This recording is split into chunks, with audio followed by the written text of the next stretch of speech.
Hello, my dearest friend, and welcome. I am Pastor Vera Urobo. I am a marriage counselor, and I have been married for 35 years almost. And for more than 2 decades, I have counseled single and married people on the issues of marriage and relationship. And in that space of time, I have come to a very, very unshakable decision. The conclusion I have reached is that every marriage failure is a wisdom failure. Every marriage problem is a wisdom problem, is a wisdom deficiency. This many people will not want to admit. So I'm sitting in my office listening to this man and his wife. And I'm saying to myself, can't they see what the issues are? They can't. Why? The wisdom pipe is blocked. And sometimes people may want to argue, no, it's not a wisdom deficiency. Look at what the Bible says. Proverbs chapter 24, verse 3, good news. Homes are built on the foundation of wisdom and understanding. Homes are built on the foundations of wisdom and understanding. So if your home is not being built, it means that there's a foundational problem. And the problem with the foundation is not love. Say, oh, I no longer love her. I no longer love him. That's not the problem. The foundation of the problem is wisdom. Proverbs 4:7. He said, getting wisdom is the wisest thing you can do. And whatever else you do, develop good judgment.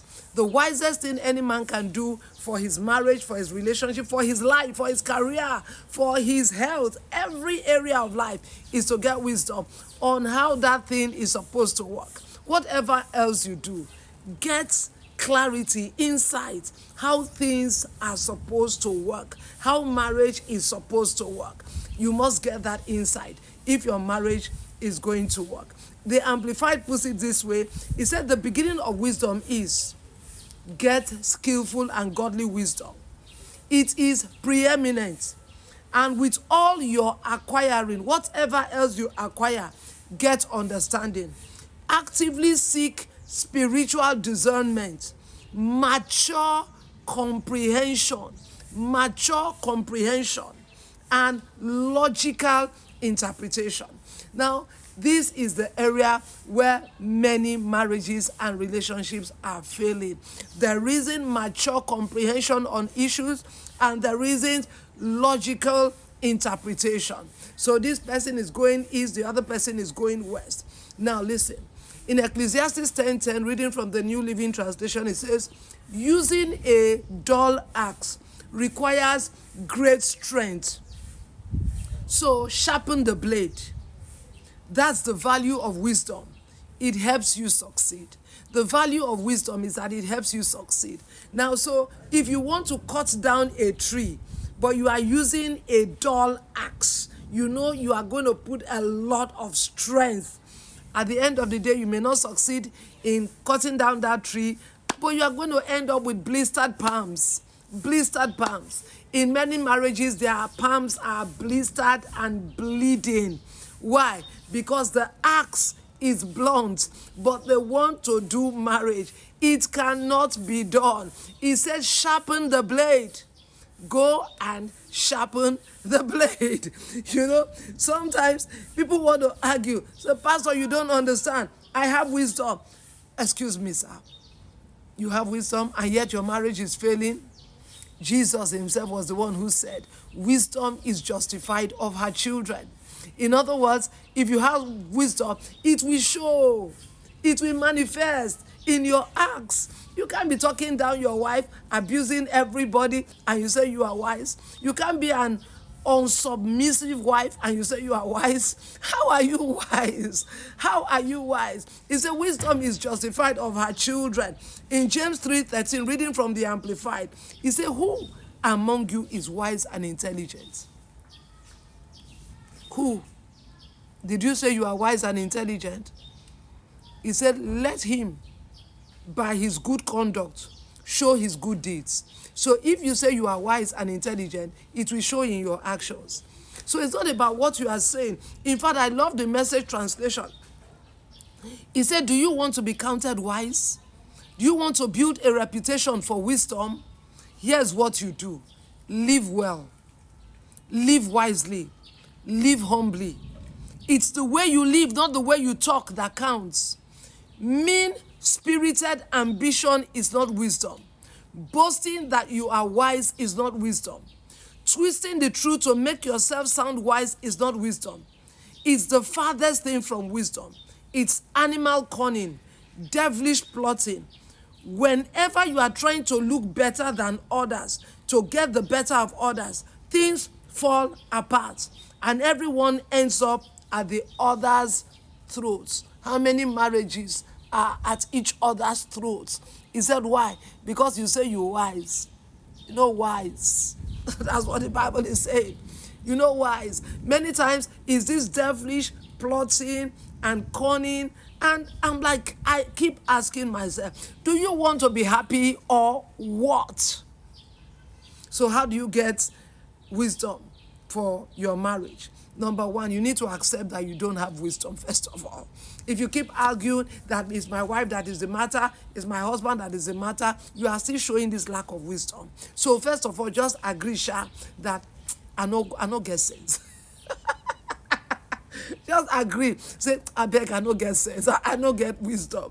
Okay? Then number two, when you have accepted that, then you ask God. That's what the Bible says in James 1:5. It said, if any of you lack wisdom, let him ask God. So you are going to pray about it. You are going to ask God. Then you are going to read books. There are good books. I mean, somebody wants to get married. He has not read one book on Christian marriage. How to be a good wife. How to be a good husband. How to be a Christian wife. And somebody wants to raise godly children in this crazy world. Has not gone to read books on how to raise children. They pray, God, give me children, give me children, give me children. You not go get wisdom first. He said wisdom is the principal thing. Before you look for anything else, get wisdom first on how that thing works. Get wisdom first, how it works. That's what the Bible says. So you have to read books. This month now is already March 2025. How many books have you read? Those are the things I'm saying. You see, if you see somebody whose marriage is succeeding, they know something you don't know. That's why they are married in every area of life. Anybody that is succeeding where you are failing is because they know what you don't know. If you know what they know, you will get the kind of success they have. It's called the law of cause and effects, the law of put and take, the law of seed time and harvest. That's how the world rolls. That's how God designed it to work. Do you understand? Comprehend? Comprehende?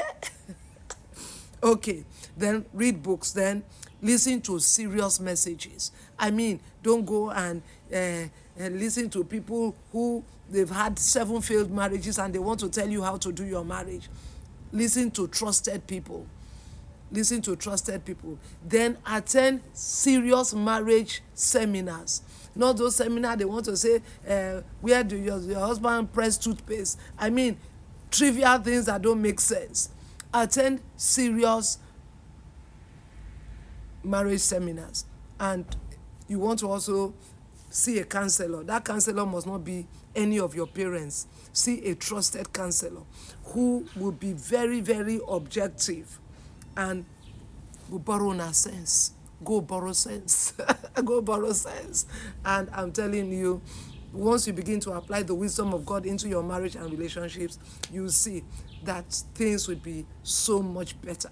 Now, so I want you to leave your comment very quickly in the comment section. Don't go without leaving your comment. I want to hear from you. Is it true? Is it a wisdom problem? Or are there other issues? Of course, you say there are other issues, but I'll prove it to you that all the other issues are also wisdom issues. Oh, so thank you so much for watching today. I really, really love what I do. I love that your life is getting better by our messages. Thanks for watching and do have a great life. God bless you.